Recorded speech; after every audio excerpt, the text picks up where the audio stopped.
Hello friends, welcome to speed up में आपका स्वागत है। तो नमस्कार सभी को, सत श्री अकाल, अस्सलाम वालेकुम। कैसे हैं आप लोग? होप सो आप लोग अच्छे होंगे। तो काफी बच्चों का कमेंट आया कि सर थोड़ी साउंड की प्रॉब्लम है, तो आपकी फरमाइश बिल्कुल पूरी होगी। तो जो साउंड की प्रॉब्लम है आपकी, तो कुछ ही दिनों में हमारे पास माइक आ जाएगा, तो माइक से आपकी सारी प्रॉब्लम दूर हो जाएगी। और जो लाइट की प्रॉब्लम बता रही थी, बोर्ड चमक रहा है, तो शायद वो प्रॉब्लम दूर हो गई है। तो अब तो शायद नहीं चमक रहा है बोर्ड, क्लियर विजन हो रहा है सारा। तो बाकी अगर बात करते हैं हम लोग कि क्या पढ़ रहे थे हम लोग, पिछले चैप्टर हम लोगों ने वेब के बारे में पढ़ा था, ठीक है। तो आज हम लोग उसी से आगे कंटिन्यू करते हैं। तो हम लोगों ने वेब में पढ़ लिया था कि हम लोग पढ़ रहे थे कि लॉन्गिट्यूडनल वेव क्या होती है, ट्रांसवर्स वेव क्या होती है, उसके बारे में पढ़ लिया। फिर हमने देखा कि इफेक्ट ऑफ टेम्परेचर क्या होगा, इफेक्ट ऑफ प्रेशर क्या होगा, इफेक्ट ऑफ डेंसिटी क्या होगा। मैंने सारी चीजें आपको डिस्कस कर ली थी। फिर कल हम लोगों ने पढ़ा था कि जब हम लोग रेयर से जाते हैं डेंसर में, डेंसर से जाते हैं रेयर में, तब क्या फर्क पड़ता है। फिर हम लोगों ने देखा था कि वेलोसिटी ऑफ साउंड क्या होती है अलग अलग मीडियम के लिए, सॉलिड के लिए क्या है, लिक्विड के लिए क्या है, गैस के लिए क्या है, और किसके लिए ज्यादा है, सॉलिड के लिए ज्यादा है कि लिक्विड के लिए। फिर हमने देखा था उसके बारे में, ठीक है। तो आज हम लोग पढ़ेंगे थोड़ा सा वाइब्रेशन के बारे में। वाइब्रेशन से फिर आपको लाएंगे हम लोग, मैं लाऊंगा आपको लाउडनेस और पिच के पास, ठीक है। तो अगर हम बात करते हैं वाइब्रेशन की, तो वाइब्रेशन जनरली तीन प्रकार के होते हैं सॉरी, दो प्रकार के होते हैं। एक होता है आपका नेचुरल वाइब्रेशन और एक होता है आपका फोर्स्ड वाइब्रेशन, ठीक है।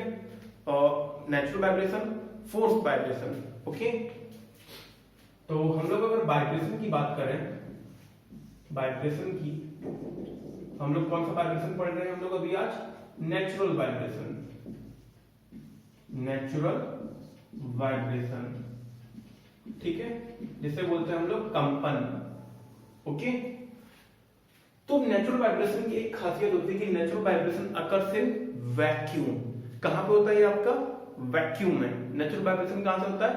वैक्यूम में। Occurs in vacuum, occurs in vacuum and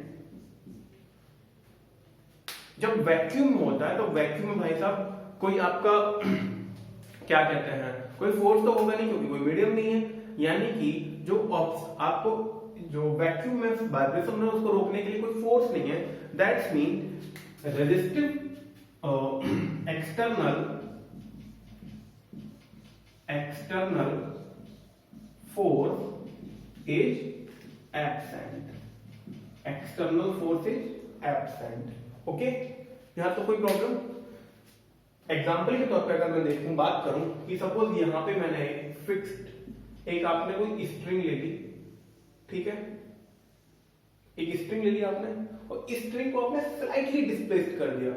slightly displaced करने के बाद क्या होगा कि ये स्प्रिंग ऊपर जाएगी और स्प्रिंग नीचे आएगी, है ना? ऐसा कुछ हो रहा होगा, कुछ ऊपर नीचे जा रही होगी। मैंने स्ट्रिंग लिया, ये इसकी क्या होती है? मीन पोजीशन, ठीक है, और ये आपका क्या? फिक्स्ड एंड है। तो जो ये चीज होती है, ये क्या होता है? इसका एम्पलीट्यूड। क्या होता है? एम्पलीट्यूड। तो यहां से टू एंड फ्रो, यानी कि एक बार ऊपर गया तो उसको टू, और एक बार नीचे गया उसको बोलते हैं फ्रो। तो मैंने स्ट्रिंग ली, स्ट्रिंग को मैंने एक तरफ से आपको हिंज्ड कर दिया या फिक्स्ड कर दिया, फिर मैंने इसमें हल्का सा वाइब्रेशन किया। वाइब्रेशन करने के बाद क्या होगा, आपकी जो स्ट्रिंग होगी वो ऊपर नीचे ऐसे जाने लगेगी, यूं यूं कुछ ऐसे ऐसे, ठीक है। जब ये स्प्रिंग ऊपर नीचे होने लगेगी तो अब वैक्यूम है, वैक्यूम में कोई एक्सटर्नल फोर्स है नहीं, यानी कि जो एनर्जी के साथ ये एक बार रोटेट करेगी या एक बार ऊपर नीचे जाएगी to and fro, that will continue, क्योंकि एनर्जी का लॉस होगा नहीं, एनर्जी खत्म नहीं होगी। इसका मतलब क्या हुआ कि जो एम्पलीट्यूड है इसके हमेशा सेम रहेंगे। बिल्कुल सही बात है, एम्पलीट्यूड हमेशा सेम रहेंगे। ये हमेशा अनंत समय के लिए, इनफाइनाइट टाइम के लिए ऐसे ही मूव करती रहेगी, ऐसे ही ऐसे मूव करती रहेगी, ये रुकेगी नहीं, क्योंकि यहाँ पे कोई इसको एक्सटर्नल फोर्स नहीं है रोकने के लिए, ठीक है। तो हम बात करते हैं, बोलते हैं कि vibration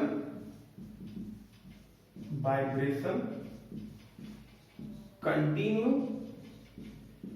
until infinite time, infinite time तक ये वाइब्रेशन कंटिन्यू रहेगा। ओके, एंड जो एम्पलीट्यूड होंगे इसके, एम्पलीट्यूड क्या होता है कि मीन पोजीशन से इसकी डिस्टेंस यानी कि displacement, and amplitude remain same, amplitude remain same. यहां तक कोई परेशानी किसी को? ठीक है, तो फ्रीक्वेंसी क्या होगी? फ्रीक्वेंसी क्या होती है?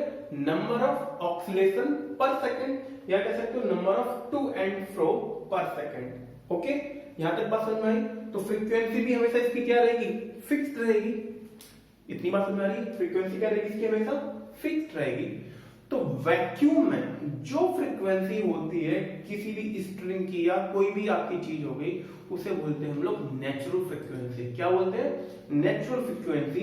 एंड ये आपकी क्या होती है? फिक्स्ड होती है, नेचुरल फ्रीक्वेंसी।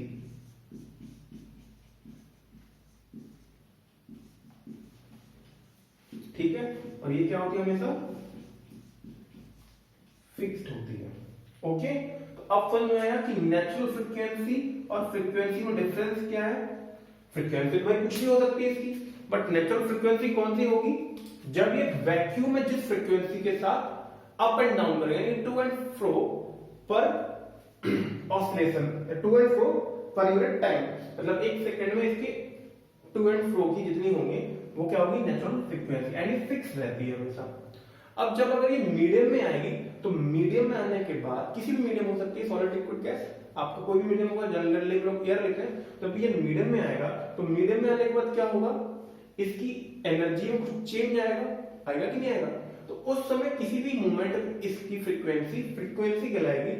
एंड अगर ये नेचुरल फ्रीक्वेंसी जो इसकी फिक्स है, इसको अचीव कर लिया तो फ्रीक्वेंसी नेचुरल फ्रीक्वेंसी कहलाएगी उसकी। इतनी बात समझ में आ रही है? ठीक है, तो आगे बात करते हैं हम लोग। लिख लीजिए आप लोग इसको, मैं साफ करता हूं। अब हम लोग निकाल रहे हैं फ्रीक्वेंसी, एक तो पेंडुलम की निकालते हैं हम लोग, और एक फ्रीक्वेंसी निकाल रहे हैं हम लोग स्ट्रिंग की। किसकी? स्ट्रिंग की। तो सबसे पहले बात करते हैं हम लोग फ्रीक्वेंसी ऑफ ए पेंडुलम। इसकी निकालें फ्रीक्वेंसी पेंडुलम की। ठीक है, जब हम पेंडुलम की फ्रीक्वेंसी निकालते हैं, सपोज आपको भी पेंडुलम ऐसे लटका हुआ है, ठीक है, रोटेट कर रहा है विद ग्रेविटी कितनी है? जी। तो इसका टाइम पीरियड क्या होता है आपका? Under root G. क्या होता है इसका? Under root G, L by G, L by G. और एल क्या है इसकी? लेंथ। ठीक है, फ्रीक्वेंसी क्या होती है? फ्रीक्वेंसी रेसिप्रोकल होती है टाइम के, यानी कि फ्रीक्वेंसी को हम लिख सकते हैं एफ इक्वल टू 1/t। ठीक है, और t की वैल्यू रखोगे यहाँ पे तो क्या हो जाएगा? ये सॉरी, यहाँ पे 1/2π भी आता है, ये हो जाएगा 1/2π under root G by L. ये फ्रीक्वेंसी किसकी हो गई? आपकी पेंडुलम की। किसकी हो गई? पेंडुलम की। सॉरी, ये 2π, ये क्या होगा आपका? 2π। और ये पेंडुलम की फ्रीक्वेंसी कितनी हो जाएगी आपकी? 1/2π under root G by L. Okay, कोई दिक्कत? अब हम किसकी फ्रीक्वेंसी निकालते हैं? स्ट्रिंग की। स्ट्रिंग की। अब ये बताओ, जो वैक्यूम में जब ये ट्रैवल कर रहा है, या वैक्यूम में जो फ्रीक्वेंसी हो रही है, ट्रांसवर्स है कि नहीं है? परपेंडिकुलर हो रही है कि नहीं हो रही है? वेव आपकी ऐसी चलेगी, यानी वेव के परपेंडिकुलर इसका ऑक्सीलेशन हो रहा है कि नहीं हो रहा है? ठीक है, तो मैंने आपको बताया था कि ट्रांसवर्स वेव की फ्रीक्वेंसी क्या होती है? v इक्वल टू, वेलोसिटी की बात करें, v इक्वल टू क्या होता है? t upon m। क्या होता है? t upon m। t क्या आपका? टेंशन, m क्या है? मास पर यूनिट लेंथ। m क्या है? मास पर यूनिट लेंथ। या मैं इसको m डैश से डिनोट कर देता हूं। ठीक है, m डैश क्या है आपका? मास पर यूनिट लेंथ। ठीक है, तो अगर हम मास m डैश की बात करें यहाँ पे, तो तो सपोज आपकी ये स्ट्रिंग रही, सपोज ये आपकी स्ट्रिंग है, ठीक है, इस स्ट्रिंग की आपकी लेंथ मान लो L है और रेडियस मान लो R है। रेडियस कितनी हो गई? R है, ठीक है। तो मास इक्वल टू क्या होता है आपका? डेंसिटी इंटू वॉल्यूम, ठीक है। तो मास क्या हो जाएगा आपका? रो, वॉल्यूम क्या हो जाएगा? एरिया, एरिया क्या हो जाएगा इसका? पाई आर स्क्वायर, ठीक है। इस सिलेंडर बन गया एक तरह से, तो पाई आर स्क्वायर इंटू एल, यानी कि ये पाई आर स्क्वायर इंटू एल, ये पूरा सर्कल बन जाएगा हाफ हाफ, तो पाई आर स्क्वायर और मल्टीप्लाई कर दो एल की, तो ये सरफेस एरिया हो जाएगा इसका पाई आर स्क्वायर एल, यानी कि pi R square L. But तुम्हें क्या चाहिए यहाँ पे? M dash. तो एम डैश क्या होता है? मास पर यूनिट लेंथ, यानी कि हम इसको लिख सकते हैं एम बाई एल, तो ये हो जाएगा आपका रो पाई आर स्क्वायर, तो ये क्या हो गया आपका? एम डैश की वैल्यू, ठीक है। यहां तो कोई दिक्कत? तो वेलोसिटी क्या हो जाएगा आपका? Under root T upon pi R square rho. यहां तो कोई परेशानी किसी को? T equal to pi R square rho, ठीक है। अरे बताओ भाई, कोई परेशानी नहीं? ठीक है। जिस किसी की प्रॉब्लम आ रही है प्लीज आप लोग कमेंट करते रहिए कमेंट बॉक्स में, मैं उसका रिप्लाई करूंगा, ठीक है। मैंने क्या माना था? आपकी स्ट्रिंग मानी थी, जैसे सपोज ये आपकी स्ट्रिंग है, ठीक है। जब हम लोग वाइब्रेशन की बात करते हैं तो स्ट्रिंग दोनों जगह से बंधी हुई है ना। और मैंने इसका स्लाइट मिड से डिस्प्लेसमेंट किया, यानी कि वाइब्रेशन हल्का सा इसमें डिस्प्लेस किया, तो ये क्या होगा? स्ट्रिंग कुछ यूं आ जाएगी, ऐसे कुछ स्ट्रिंग मूव करने लगेगी, ठीक है। तो ये एल लेंथ होती है आपकी लैम्डा बाई 2, ठीक है। और लैम्डा इक्वल टू क्या हो जाएगा आपका? 2L। और ये जो पॉइंट्स होते हैं ये कहलाते हैं आपके नोड। क्या कहलाते हैं? नोड। ये डिस्टेंस क्या कहलाएगी आपकी? एम्पलीट्यूड, ठीक है। यहां तो कोई दिक्कत? तो आपको पता है कि वेलोसिटी इक्वल टू क्या होता है? F into lambda, F into lambda. UPPSC में ये सवाल आया हुआ है कि वेलोसिटी और फ्रीक्वेंसी के बीच में क्या रिलेशन होता है? तो V equal to F into lambda, बता सकते हो आप लोग? V equal to F into lambda, ठीक है। तो अभी तो फ्रीक्वेंसी अगर निकालनी है, फ्रीक्वेंसी F इक्वल टू क्या हो जाएगा आपका? F इक्वल टू हो जाएगा 1 अपॉन V लैम्डा, और लैम्डा की वैल्यू कितनी है? 12, 1 अपॉन 12 अंडर रूट, और वेलोसिटी की वैल्यू कितनी है आपकी? t upon pi R square rho, ये ऊपर जाके उल्टा हो जाएगा। F इक्वल टू, सॉरी ये v बाई ऊपर ही आएगा, v बाई रो, ये v बाई रो ही आएगा, है ना। F equal to v by rho ही है, रो डिवाइड होगा, रो की वैल्यू कितनी है? 1 बाई 2 है, 12 है, 1 मतलब 12 रख दी। अब v की वैल्यू कितनी है? Under root t by pi square rho, pi R square rho. तो अगर किसी स्ट्रिंग की फ्रीक्वेंसी पूछ ले तो आप लिख सकते हो डायरेक्ट, ठीक है। ये फॉर्मूले आते हैं तो मैं डायरेक्ट आपकी मोर इंफॉर्मेशन के लिए बता दिया, ठीक है दोस्तों। कुछ लोगों का कमेंट आया था कि सर आप 10th क्लास के अकॉर्डिंग नहीं पढ़ा रहे, आप थोड़ा उससे ज्यादा लेवल का पढ़ा रहे हैं। तो मैं इसलिए पढ़ा रहा हूँ ज्यादा क्योंकि अभी आपके पास पूरा टाइम है, ठीक है। टाइम का कोई बाउंडेशन नहीं है, लिमिट नहीं है, तो मैं नहीं चाहता हूँ कि आपको कोई भी क्वेश्चन किसी भी टॉपिक से छूटे। तो मैं क्या है, पूरा कोर्स कवर कर रहा हूँ, ज्यादा से ज्यादा कोर्स कवर कर रहा हूँ जितना आपका पॉसिबल हो सकता है। तो आप किसी भी राइटर की टेस्ट सीरीज या बुक्स उठा के एमसीक्यू लगाएंगे ना, तो आपको सारे क्वेश्चन आप सॉल्व कर पाएंगे, सारे के सारे, आपको कोई प्रॉब्लम नहीं आएगी। मैं आपसे गारंटी से कह रहा हूं, जितना पढ़ाया मैंने, अगर आप नोट्स बना के चलेंगे ना तो पूरे के पूरे ऑब्जेक्टिव सॉल्व होंगे, आपके सारे के सारे सवाल होंगे, कोई क्वेश्चन से बाहर नहीं आ सकता है। मैंने पूरा सिलेबस आपका कंप्लीट करा रहा हूँ वेब का, इसलिए वेब में थोड़ा टाइम लग रहा है हम लोगों को, इसलिए नो प्रॉब्लम, जितना पढ़ा रहे हैं आपको मोर देन सफिशिएंट है, आपका बढ़िया से करा रहे हैं, ठीक है। लिखिए आप लोग, फिर हम लोग आगे बढ़ते हैं। लिख लिया आप लोगों ने, ठीक है। तो थोड़ा सा वीडियो में भी प्रॉब्लम आ रहा होगा क्योंकि फोकस सेट नहीं हो पाया था, लेकिन अब सही है बिल्कुल वीडियो, अब आपका बिल्कुल सही बनेगा। तो अब हम लोग बात करते हैं, हमने नेचुरल वाइब्रेशन की बात की, अब हम लोग बात करते हैं डैम्प्ड वाइब्रेशन की। किसकी? डैम्प्ड वाइब्रेशन की, डैम्प्ड वाइब्रेशन की। ठीक है, तो नेचुरल वाइब्रेशन आपका कहां होता है? पर वैक्यूम में। ठीक है, सवाल एक बार पूछा गया है कि नेचुरल वाइब्रेशन आपका कहां होता है? वैक्यूम में। आप डैम्प्ड वाइब्रेशन की बात करें तो डैम्प्ड वाइब्रेशन में क्या होता है? आपका रेजिस्टिव फोर्स या एक्सटर्नल फोर्स इज प्रेजेंट। मतलब क्या होता है कि उसमें क्या होता है, एक बार आपने अगर उसमें नेचुरल वाइब्रेशन क्या था, एक बार आपने उसको डिस्टरबेंस कर दिया, दैट विल कंटिन्यू, यानी for infinite time vibration will occur, but what will happen here, vibration will stop after some time because there will be loss of energy because of external forces present here, right? तो पहला point आपका क्या हुआ कि एक resistive force is present. क्या है आपका? रेजिस्टिव फोर्स आपके क्या है? प्रेजेंट है।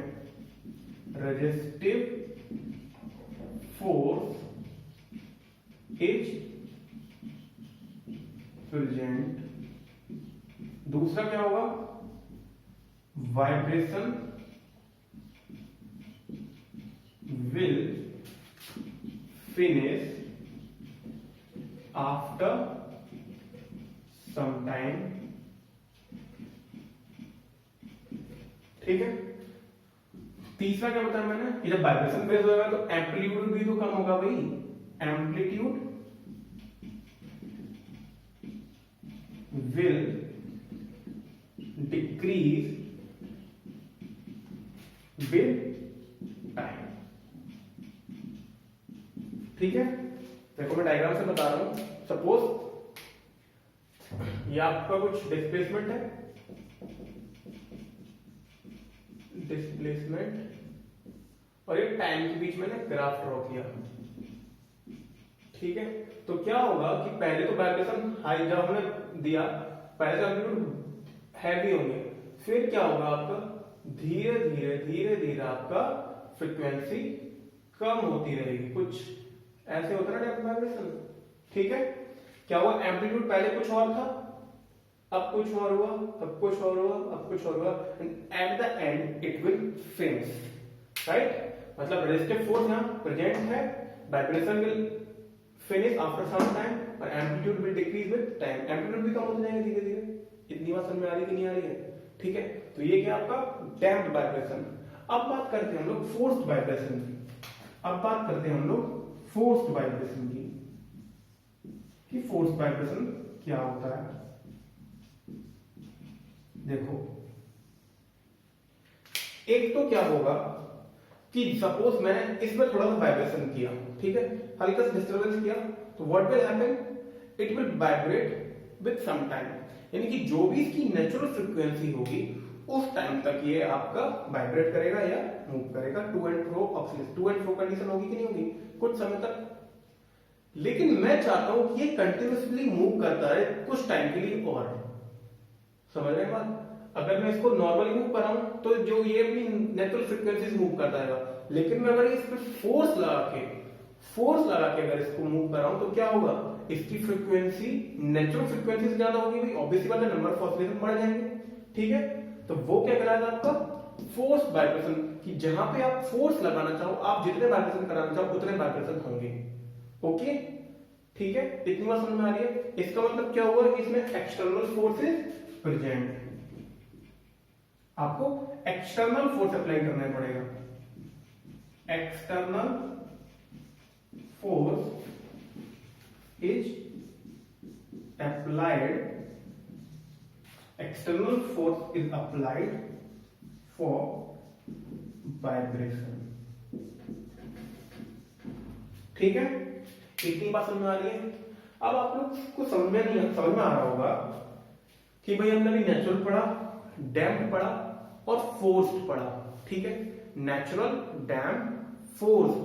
ठीक है, अब यहीं पे टॉपिक आता है कि रेजोनेंस क्या होता है। क्या होता है? रेजोनेंस। क्या होता है? रेजोनेंस। तो इतना आप लिख लो, फिर हम लोग बताते हैं कि रेजोनेंस क्या होता है, क्योंकि रेजोनेंस का ताल्लुक था आपका फोर्स वाइब्रेशन के। तो जब तक आपको नेचुरल वाइब्रेशन नहीं पता चलता, आपको फोर्स वाइब्रेशन नहीं मालूम पड़ता। तो अब हम लोग आपको बताएंगे कि रेजोनेंस क्या होता है। ठीक है, इसको लिखिए। ठीक है, लिख लिया आप लोगों ने। तो अब हम लोग बात करेंगे रेजोनेंस की। तो रेजोनेंस मैंने बताया कि अभी तक आपको क्यों मैंने वाइब्रेशन पढ़ाया। तो रेजोनेंस क्या है, फोर्स वाइब्रेशन का स्पेशल केस है। फोर्स वाइब्रेशन का स्पेशल केस है कि जब किसी भी स्ट्रिंग की या किसी वस्तु की नेचुरल फ्रीक्वेंसी, जब किसी वस्तु या स्ट्रिंग की नेचुरल फ्रीक्वेंसी फोर्स फ्रीक्वेंसी से मैच कर जाए, ठीक है, फोर्स फ्रीक्वेंसी से मैच कर जाए, तब उस टाइम क्या होता है, रेजोनेंस। क्या होता है, रेजोनेंस। मतलब कहने का तात्पर्य है कि जब जैसे आप पढ़ते हो तो आपकी नेचुरल स्टडी होगी, और जैसे मैं पढ़ा रहा हूं तो वो फोर्स स्टडी होगी।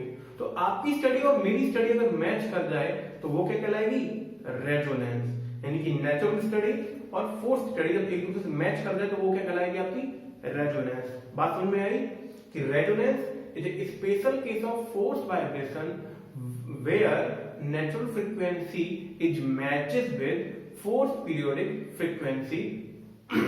ओके, ठीक है, तो हम लिख लें इस चीज को। देखिए सिंपल ये सवाल आया हुआ है रेजोनेंस का, एक नंबर में पूछ लिया जाता है कि what do mean by resonance. ठीक है, रेजोनेंस क्या होता है, 4 ऑप्शन दिए होंगे आपको और स्टेटमेंट लिखी होगी। तो मैं सीधा स्टेटमेंट लिख दे रहा हूं आपको कि आपको कभी कोई कंफ्यूजन ना हो। When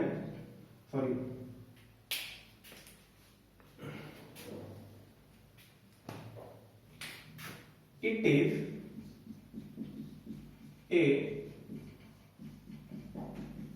special case of forced vibration in which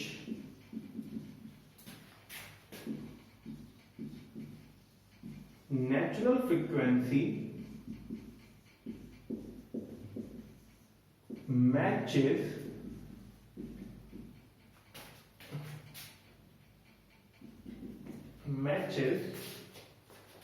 with forced periodic frequency, forced periodic frequency, QUENC। इतनी समझ में आई। स्पेशल केस किसका है, फोर्स वाइब्रेशन का स्पेशल केस है। ठीक है, जहां पे क्या होता है, नेचुरल फ्रीक्वेंसी आपकी फोर्स फ्रीक्वेंसी से मैच कर जाए। ठीक है, तो वो क्या कहलाती है कंडीशन आपकी, रेजोनेंस की। इतनी बात समझ में आ रही है। ठीक है, अब हम लोग पढ़ेंगे कि लाउडनेस और पिच में क्या डिफरेंस है। जैसे क्या होता है कि जब एक ही इंस्ट्रूमेंट से 2 साउंड निकल रहे हैं तो आप कैसे पता करोगे भाई कि ये अलग अलग साउंड है, या अलग अलग इंस्ट्रूमेंट से साउंड निकल रहे हैं तब आप कैसे पता करोगे कि भाई ये किस चीज का साउंड है, किस चीज का साउंड है। ठीक है, या कह सकते हो कि जब अब लड़की बोलती है या लड़का बोलता है तब आप कैसे पता करोगे, कैसे डिफरेंशिएट करोगे कि ये लड़की की आवाज है और ये लड़के की आवाज है। ठीक है, तो अब हम बात करते हैं लाउडनेस और पिच की। ठीक है, तो उससे पहले मैं आपको एक चीज बताना चाहता हूं, कुछ देख लीजिए।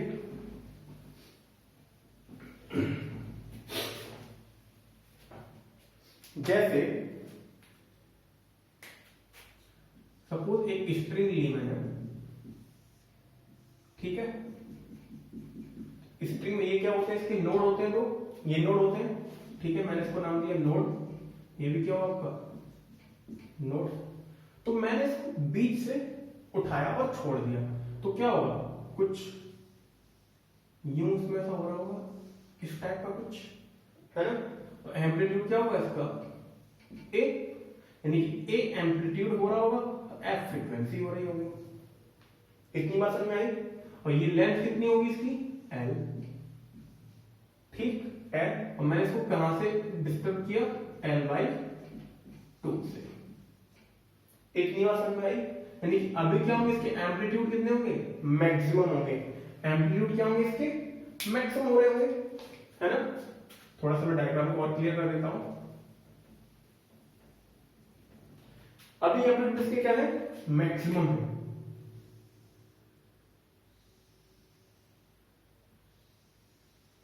ठीक है, ये क्या होगा इसका एम्पलीट्यूड, मैंने डिस्टर्बेंस कहां से की, L/2 से। इतनी बात समझ में आई। अब मैंने इसी स्ट्रिंग को लिया फिर से, और मैंने क्या किया, अब इसकी L/4 डिस्टेंस से मैंने इसको छोड़ा, L/4 डिस्टेंस से इसको मैंने छोड़ा, L/4 डिस्टेंस मैंने इसको डिस्प्लेस किया। ठीक है, L/4 डिस्टेंस से मैंने इसको डिस्प्लेस किया। ओके, तो क्या होगा अब इसमें, कुछ छोटे एम्पलीट्यूड हो जाएंगे, एम्पलीट्यूड छोटे हो जाएंगे और फ्रीक्वेंसी बढ़ जाएगी, यानी कुछ ऐसा हो रहा होगा पहले इसमें यू। ठीक है, अगर हम इसकी बात करें तो यू कुछ ऐसा बन रहा होगा, है ना, ऐसे तो बन रहा होगा भाई इसमें वाइब्रेशन इसके कुछ यूं। ठीक है, इतनी बात समझ आ रही कि नहीं आ रही है, ऐसा बन रहा होगा कुछ, यानी कि अब क्या हुआ, इसके एम्पलीट्यूड क्या हुए, छोटे हो गए, एम्पलीट्यूड कम हो गए ना, यानी कि एम्पलीट्यूड कम हो गए, और क्या हुआ, फ्रीक्वेंसी इसकी बढ़ गई, मान लीजिए 2f हो गई। ठीक है, सपोज अगर फिर से मैं अगर इसको L/6 पे करूं, L/6 पे करूं, फिर क्या होंगे इसके एम्पलीट्यूड और कम हो जाएंगे कुछ ऐसे। ठीक, कुछ ऐसे हो जाएंगे, यानी कि एम्पलीट्यूड और कम हो जाएंगे और फ्रीक्वेंसी बढ़ जाएगी। बढ़ रही है, बढ़ रही है, फ्रीक्वेंसी बढ़ जाएगी। ये चीज समझ में आ रही है क्या कर रहा हूं, एम्पलीट्यूड कम होता जा रहा है, फ्रीक्वेंसी बढ़ती जा रही है। ठीक है, इतनी बात समझ में आ रही है। और आपका क्या होता है, इंटेंसिटी जो होती है, इंटेंसिटी अभी बताऊंगा इंटेंसिटी क्या होती है। Intensity is directly proportional to amplitude के स्क्वायर की, intensity is directly proportional to amplitude के स्क्वायर की। यही चीज भाई साहब 2 बार आई हुई है एग्जाम में, तो प्लीज जो जो चीज मैं बता रहा हूं उनको आप नोट डाउन करते रहिए, जिनको मैं स्टार मार्क कर रहा हूं स्टार मार्क करते रहिए। टाइम लिख रहा हूं 2 बार आ चुका है, लगभग एसएससी में भी आया हुआ है, यूपी ट्रिपल एससी में भी आया हुआ है और आरआरबी में भी आया हुआ है। ठीक है, तो इस चीज को आप अंडरलाइन कर लीजिए। तो इंटेंसिटी मतलब जिसका एम्पलीट्यूड ज्यादा उसकी इंटेंसिटी ज्यादा, यानी कि उसमें एनर्जी ज्यादा, जिसमें एनर्जी ज्यादा उसकी लाउडनेस ज्यादा, मतलब जिसका एम्पलीट्यूड ज्यादा, मैं बोला हेलो, ठीक, तो उसकी इंटेंसिटी ज्यादा यानी कि उसकी लाउडनेस ज्यादा, जिसकी इंटेंसिटी कम एनर्जी कम, मैंने बोला हेलो, तो आवाज कहां से आ रही होगी, यहां से। ठीक है, लेकिन अगर बात की जाए फ्रीक्वेंसी की, तो ये सबसे हाईएस्ट पिच होगी, इसकी क्या होगी सबसे हाईएस्ट पिच, और इसकी क्या होगी सबसे लोएस्ट पिच। इतनी बात समझ में आ रही है, यानी कि ये क्या होगा आपका लाउडेस्ट, ठीक, और ये क्या होगा हाई पिच। ठीक है, यानी कि अगर पिच की बात की जाए, पिच को हिंदी में कहते हैं त्वरता, त्वरता ऐसे त्वरता कुछ है। ठीक है, तो अगर पिच की बात की जाए तो पिच किस पे डिपेंड हो रही है, फ्रीक्वेंसी पे, और अगर लाउडनेस की बात की जाए तो वो किस पे डिपेंड हो रहा है, एम्पलीट्यूड पे। ठीक है, इतनी बात समझ में आ रही है कि नहीं आ रही है। ठीक है, कोई दिक्कत नहीं। अब आते हैं हम लोग लाउडनेस पे और पिच पे।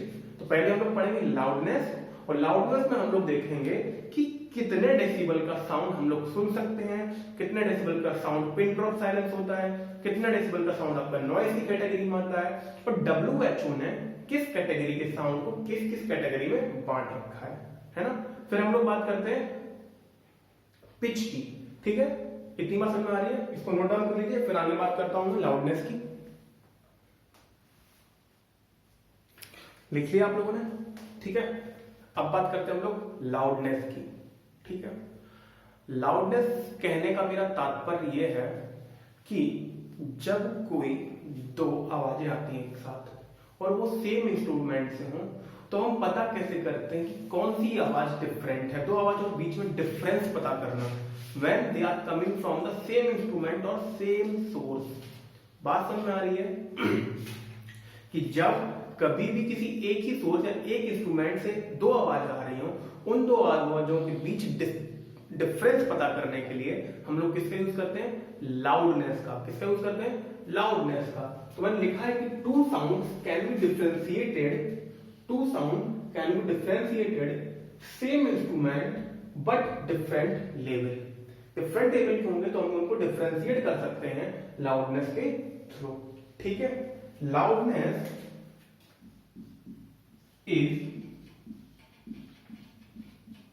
डायरेक्टली प्रोपोर्शनल टू एम्पलीट्यूड के स्क्वायर के। दोस्तों 2-3 बार ये सवाल आया हुआ है कि लाउडनेस और एम्पलीट्यूड में क्या रिलेशन होता है। ठीक है, इतनी बात समझ में आ रही है? ठीक है, तो अब आप दूसरी बात करते हैं हम लोग कि डेंसिटी की। ठीक है, अगर हम लोग बात करते हैं डेंसिटी की तो लाउडनेस जो है, लाउडनेस बढ़ती है डेंसिटी के बढ़ने से। डेंसिटी के बढ़ने से, सॉरी एन नहीं है इसमें, डेंसिटी के बढ़ने से। ठीक है, अब बात करते हैं हम लोग अगर सरफेस एरिया की बात की जाए, किसकी? सरफेस एरिया की लाउडनेस के बीच में। ठीक है, जैसे इसका सरफेस एरिया है और सपोज इस बोर्ड का कुछ सरफेस एरिया है। सरफेस एरिया समझते पूरा एरिया। तो अगर इसमें हम कुछ डिस्टर्बेंस करें, आवाज आ रही है, तो इसकी साउंड और इसकी साउंड में फर्क मालूम पड़ रहा है आपको? यानी कि इसकी साउंड और इसकी साउंड में। ठीक है, तो दो, अब मेरा सोर्स तो सेम ही था ना, ठीक है, इंस्ट्रूमेंट सेम ही था मेरा। हाँ, अब इन दोनों के बीच में जब डिफरेंशियल पता करना हो, किससे पता करते हैं? लाउडनेस से। बट देखते हैं कि सरफेस एरिया का लाउडनेस पे क्या फर्क पड़ता है। तो आपने देखा कि जैसे जैसे सरफेस एरिया बढ़ा, लाउडनेस बढ़ी, सरफेस एरिया कम हुआ, लाउडनेस कम हुई। यानी कि सरफेस एरिया अगर बढ़ता है तो लाउडनेस बढ़ती या घटती है। ठीक है, इतनी बात समझ में आ रही है? तीसरी बात कि इट्स यूनिट इज डेसिबल। किसमें नापते हैं हम इसको? डेसिबल में। किसमें नापते हैं दोस्तों? डेसिबल में। It's unit is decibel. ठीक है, इतनी बात समझ में आ रही है? It's unit is decibel. दूसरा, it does not change with change in frequency।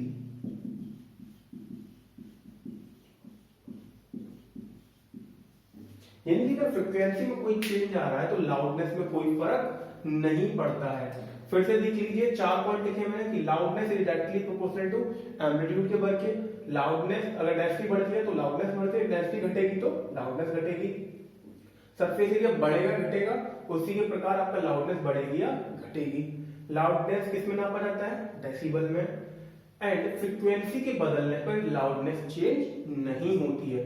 Frequency के बदलने पर चेंज होती है पिच, टोन, ना कि लाउडनेस। ओके, अब देखते हैं हम लोग, जब यूनिट्स की डेसिबल है तो मैं आपसे जिस भाषा में बात कर रहा हूं, मैं आपसे जैसे बोल रहा हूं, तो क्या होता है कि लाउडनेस सब्जेक्टिव नॉट ऑब्जेक्टिव। क्योंकि किसी को मेरी बात तो अच्छी, आवाज अच्छी लग रही होगी, बट मेरी आवाज किसी को हो सकता है खराब लग रही हो सकता है कि इस आवाज को उसे लग रहा हो कि हाँ ये नॉइस क्रिएट हो रहा है ना।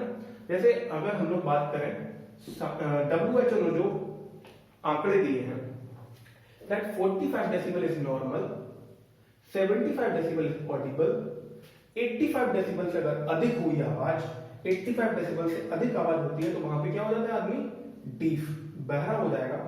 और 140 डेसिबल अगर आवाज आ गई तो आदमी पागल हो जाएगा, it will go mad, right.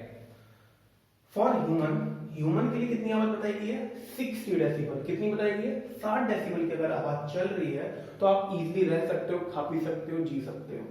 ठीक है, अब बात करते हैं कि अब देखो WHO के आंकड़े और सीधे सीधे पे सवाल आता है। जैसे फॉर ह्यूमन कितनी है? 60 डेसिबल। ये सवाल आया हुआ है 2 बार, मैं फिर स्टार्ट कर रहा हूं, मैं लिख नहीं रहा हूं कहां कहां आया हुआ है, आया हुआ है। ठीक है। अब जैसे हम लोग सांस लेते हैं जब, ठीक है, तो सांस जब लेते हैं तो उसकी कितनी होती है आपकी 10 डेसिबल।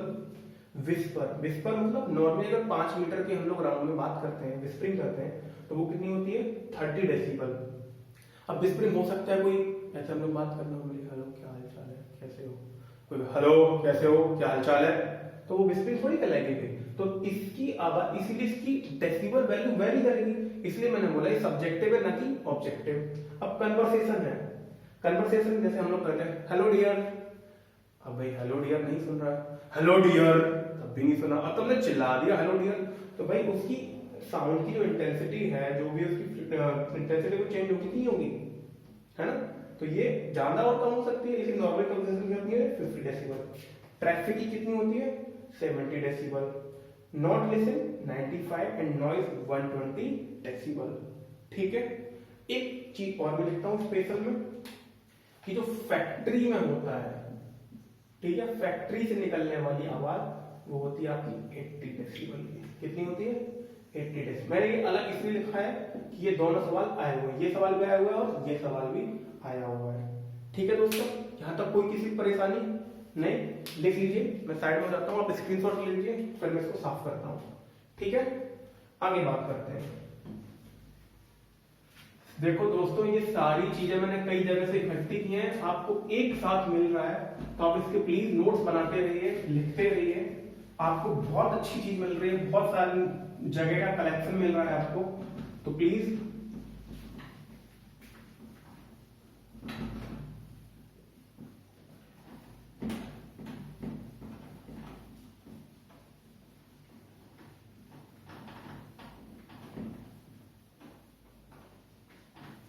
ठीक है।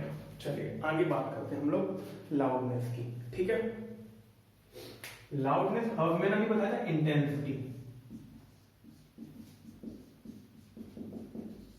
ठीक है, इंटेंसिटी क्या होती है आपकी कि energy passing through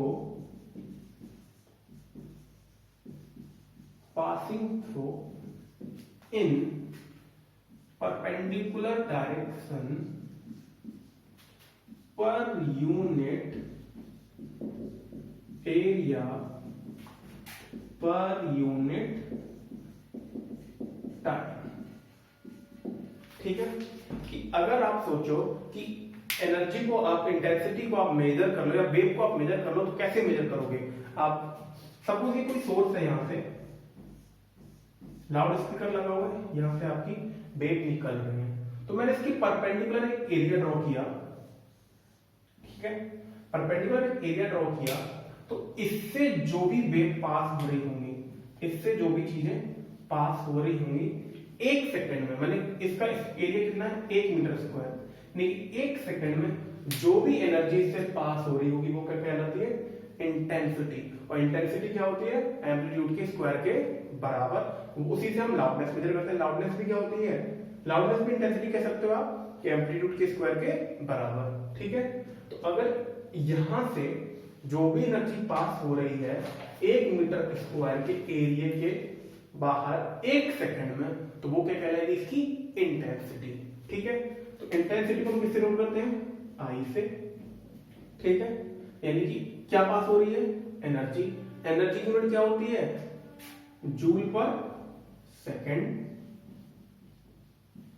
joule per second या वॉट लिख लो।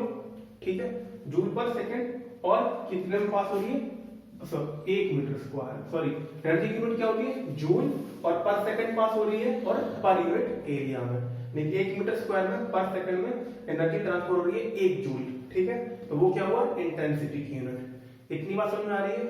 ठीक है, तो इसको अगर हम जूल पर सेकंड, आपका क्या होता है वॉट पर मीटर स्क्वायर। ठीक है, ये इंटेंसिटी की यूनिट होगी वॉट पर मीटर स्क्वायर। अब कुछ लोग पूछते हैं सर यूनिट्स आपने क्यों छोड़ दिया। अब समझ में आया यूनिट्स मैंने क्यों छोड़ दिया, क्योंकि मैं हर जगह उस यूनिट को बताता रहूंगा। एक साथ आप लिखोगे तो शायद कंफ्यूज हो जाओ, समझ में नहीं आए कैसे निकलती है, तो मैं हर बार अलग अलग निकालते हुए आपको दिखाता रहूंगा कि कैसे यूनिट निकल रही है। तो इंटेंसिटी क्या होगी वॉट पर मीटर स्क्वायर। ठीक है, अब बात, जैसे मैं एक चीज और बताना भूल गया, जैसे होता है ना, बोलते हैं क्लास में pin drop silence, pin drop silence. अब ये तो जैसे पिन अगर गिरा हुए तो क्या उसमें कुछ नॉइज नहीं होगा? ऑफ कोर्स नॉइज क्रिएट होगा, लेकिन पिन ड्रॉप साइलेंस को हम लोग अपनी विज्ञान की भाषा में बोलते हैं 0 डेसिबल का साउंड। कितना बोलते हैं? 0 डेसिबल का साउंड, ठीक है। और 0 डेसिबल से अगर 1 डेसिबल के बीच बढ़ रहा है कोई साउंड, 0 डेसिबल से 1 डेसिबल, तो होता है 26% increase in intensity. 26% increase in intensity. कितनी बात समझ में आ रही है कि नहीं आ रही है? ठीक है, 26% इंक्रीज इन इंटेंसिटी। और 0 डेसिबल बराबर होता है आपका 10⁻⁻12 वॉट पर मीटर स्क्वायर। कितना होता है? 10⁻⁻12 वॉट पर मीटर स्क्वायर। ठीक है, यहां तक किसी को परेशानी हो रही है तो बता दो, मैं फिर से रिपीट कर देता हूं चीजों को। Energy passing through in perpendicular direction per unit area per unit time, तो वो क्या कहलाती है आपकी? Intensity. Joule per second metre square, तो watt per metre square. Pin drop silence होगा तो कितनी होती है? 0 डेसिबल। और 0 डेसिबल की वैल्यू कितनी होती है? 10⁻⁻12 what per metre square. 26% increase कर दो तो कितना हो जाएगा? 1 डेसिबल। ओके, ठीक है। अब बात करते हैं हम लोग पिच की। इसकी बात करते हैं पिच की। ओके, किसकी बात करें हम लोग? पिच की। इसको लिख लो आप लोग, साफ कर देता हूं।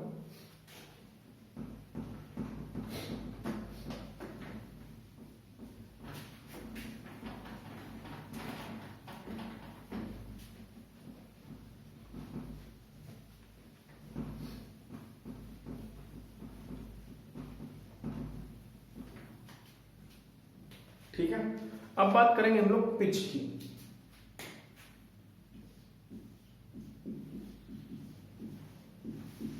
ठीक है, पिच का मतलब हो गया कि या तो लो पिच होगी या हाई पिच होगी। या तो लो पिच होगी या हाई पिच होगी। ठीक है, दो चीजें हो रही है यहां पे, एक तो लो पिच हो रही है और एक हाई पिच हो रही है। ठीक है, लो पिच मतलब बहुत ही भारी आवाज। पिच उसकी क्या है? लो, यानी कि कह सकते हो जैसे आप बूफर बजाते हो ना, बूफर, तो बूफर की आवाज होती है बम बम बम, होती है ना, भारी आवाज आती है एकदम। ठीक है, जैसे बेस होता है इसका, जैसे ग्रेव आवाज होगी, भारी आवाज, या कह लो हमारी आपकी आवाज, मैन की आवाज, तो वो कैसी होती है? लो पिच की आवाज होती है। बट इसकी फ्रीक्वेंसी कितनी होती है? कम। फ्रीक्वेंसी कितनी होती है? कम। जैसे मैंने आपको बताया था कि लो पिच की आवाज है, ठीक है, ऐसी कुछ फ्रीक्वेंसी हो गई। अगर यह हाई पिच की आवाज होगी तो क्या होगा? इसकी फ्रीक्वेंसी ज्यादा होगी, है ना, यानी कि फ्रीक्वेंसी इसकी क्या होगी? ज्यादा होगी। और आवाज किसकी होगी? वोमेन की। आवाज कैसी होगी? श्रिल। श्रिल मतलब तीखी आवाज होगी। कैसी आवाज होगी? तीखी। आवाज में क्या होगा? पैनापन होगा। ठीक है, यानी कि आवाज कैसी होगी? एक्यूट होगी, तीखी आवाज होगी। ठीक है, और आवाज कैसी होगी? ट्रेबल आवाज होगी। क्या होगी? ट्रेबल। अरे देखो कैसे, आप टीवी का रिमोट लेते हो, तो टीवी का रिमोट लेते हो, एक तो उसमें दो बटन होती है, एक तो वॉल्यूम की होती है, हाई लो कर दो वॉल्यूम उसका। दूसरा जब उसकी सेटिंग में जाओगे तो वॉल्यूम चेंज करने का आता है ऑप्शन, तो उसमें लिखा होता है बूफर, बेस, श्रिल, एक्यूट, है ना। तो जब जैसे कोई गाना बज रहा है, ठीक है, कोई गाना बज रहा है, तो गाना क्या होगा? तेज आवाज में बजने लगा, उसकी बेस तेज हो जाएगी, है ना। जैसे अगर कोई अगर लड़का गा रहा है कि कुछ भी गाना हो गया आपका, तो उसका क्या होगा? फ्रीक्वेंसी डाउन रहेगी, आवाज भारी हो जाएगी। मैं तो तेरे प्यार में, आवाज कैसी है? भारी।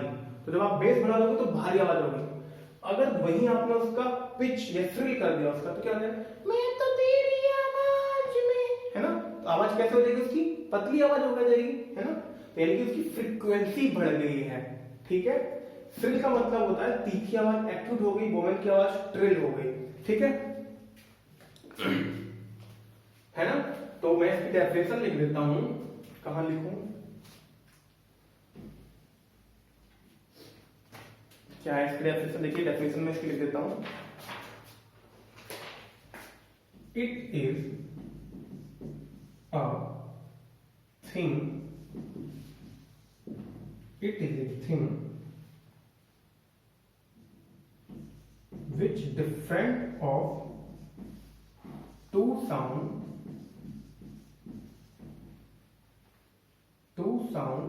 of same loudness, same instrument, but different frequency. क्या होगा? फ्रीक्वेंसी। तभी आप लोग दोस्तों बच्चे की आवाज, लड़की की आवाज और आदमी की आवाज में फर्क पता कर सकते हो, जस्ट फॉर फ्रीक्वेंसी। फ्रीक्वेंसी सबकी अलग अलग होती है, ठीक है। तो आपकी जो पिच होती है, पिच बताती है आपकी क्वालिटी ऑफ साउंड। क्या बताता है आपका? Quality of sound. जबकि आपकी वही लाउडनेस क्या बताती है? आपकी measure of sound. Measure of sound. यहां तो कोई परेशानी किसी को नहीं? कोई दिक्कत बताइए, है ना? लिख लिया आप लोगों ने? ठीक है, कोई परेशानी पिच को समझने में? ठीक है। अब हम लोग बात करते हैं नॉइज की। नॉइज क्या होता है?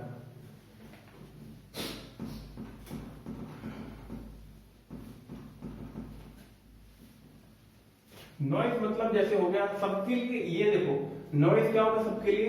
सब्जेक्टिव है कि ऑब्जेक्टिव है? ऑब्जेक्टिव का मतलब होता है कि कोई चीज आपकी फिक्स्ड है, ठीक है, और कोई चीज किसी चीज के लिए अगर फिक्स नहीं है, हमारे आपके लिए अलग अलग है, तो वो क्या होता है आपका? सब्जेक्टिव, है ना? सब्जेक्टिव, ठीक है। बट नॉइज क्या है आपका? ऑब्जेक्टिव है। कैसा है? ऑब्जेक्टिव है, बट किसी के लिए वो सब्जेक्टिव भी हो सकता है ना? किसी के लिए वो सब्जेक्टिव भी हो सकता है, किसी के लिए वो ऑब्जेक्टिव भी हो सकता है। वैल्यूज जो होती हैं, जो फिक्स्ड होती हैं, वो होती है ऑब्जेक्टिव, और जो वैल्यू हमारे आपके द्वारा होती है, जैसे मेरी आवाज आपको हो सकता है अच्छी लग रही हो सकता है खराब लग रही हो सकता है किसी को नॉइज लग रही हो, तो ये क्या हुआ? सब्जेक्टिव। तो मैंने आपको बताया कि नॉर्मल कन्वर्सेशन कितना होता है? 50 डीबी पे, तो वो क्या कहलाएगा आपका? वो सब्जेक्टिव हो गया। वो आपका क्या होगा? ऑब्जेक्टिव। अगर 45, 60, 70 आप किसी पे भी आवाज कर रहे हो, तो वो क्या हो गया? वो क्या हो गया आपका? सब्जेक्टिव, ठीक है। तो नॉइज क्या होगा आपका? सब्जेक्टिव। नॉइज की बात करते हैं, ठीक है। नॉइज की मैंने बताया, नॉइज क्या होगा? फ्रेश साउंड होगा, नॉट ऑडिबल होगा, मतलब आप इसको सुनना पसंद नहीं करेंगे, ठीक है। और क्या क्या होता है? हैश होगा, ठीक है। नॉट ऑडिबल नहीं, सुन तो सकते ही हैं, ठीक है। हार्श होगा, नॉन पीरियोडिक होगा, पीरियोडिक, फ्रेश, इरेगुलर होगा, अनप्लीजेंट होगा, अनप्लीजेंट होगा, है ना। तो ये सब साउंड आपके क्या कहलाएंगे? नॉइज का, ठीक है। और अभी मैंने आपको बताया कि नॉइज किस कैटेगरी में आता है? नॉइज आता है आपका ग्रेटर देन 120 डीबी की वैल्यू कैसी कहलाती है आपकी? नॉइज की। जैसे अगर मैं डिस्प्लेसमेंट और टाइम के बीच में ग्राफ बनाऊं ना, नॉइज का ग्राफ कुछ कैसे आएगा? देखो क्या लिखा है? नॉन पीरियोडिक, इरेगुलर, है ना, यानी कि नॉन पीरियोडिक, कुछ ऐसे ऐसे। तो ये क्या हो गया? नॉन पीरियोडिक साउंड हो गया। अगर मैं वही बात करूं आपकी म्यूजिक के लिए क्या होगा? एक पीरियोडिक साउंड होगा, एक रेगुलर इंटरवल पे साउंड आएगा। यानी कि अगर ये ऐसे जा रहा है, ऐसे जा रहा है, ऐसे जा रहा है, ऐसे जा रहा है, तो ये क्या हो गया आपका? पीरियोडिक हो गया, रेगुलर हो गया। तो म्यूजिक की आवाज जनरली हम लोग कहां लिखते हैं? कहां से कहां वेरी कर रहे हैं? Music 10 dB to 30 dB, 10 to 30 dB, ठीक है। बट आजकल की जनरेशन के लिए हो सकता है कि ये ये चीज आपकी वेरी करते हैं, क्योंकि किसी को डिस्को पसंद है, डिस्क पसंद है, बूफर की आवाज पसंद है, हाई इंटेंसिटी की आवाज पसंद है, तो हो सकता है उसके लिए म्यूजिक की जो डीबी की वैल्यू है वो अलग हो जाए। ओके, इतनी बात समझ में आएगी आपको। तो यहाँ पे आज आपका ये साउंड का टॉपिक फिनिश होता है। ठीक है, कल हम जब लोग पढ़ेंगे तो हम लोग क्या करेंगे, जो भी इसके जितने ऑब्जेक्टिव आए हुए हैं मैं सारे ऑब्जेक्टिव डिस्कस करूंगा बारी बारी से आप लोगों से। ठीक है, तो प्लीज कल की क्लास तो बिल्कुल मिस मत कीजिए। कल हम आप लोगों को सारे के सारे ऑब्जेक्टिव कराएंगे और जो भी आप लोगों ने पढ़ा एक बार थोरोली हम लोग रिवीजन कर लेंगे उसका और देख लेंगे कि हम लोगों ने क्या क्या पढ़ा है। ठीक है, तो बाकी आप लोग बताइए कि आज का वीडियो आपको कैसा लगा है। प्लीज कमेंट बॉक्स में रिप्लाई कीजिए, बताइए और हम लोग के साथ बने रहिए, ऐसे सपोर्ट करते रहिए। जो लोग आज पहला वीडियो देख रहे हैं तो प्लीज हमारे चैनल को सब्सक्राइब कीजिए और जो हम प्लेलिस्ट में बाकी वीडियो पढ़े उनको आप लोग देख लीजिए। ठीक है, तो ख्याल रखिए दोस्तों, बने रहिए हमारे साथ, खुश रहिए। Bye bye, take care, thank you.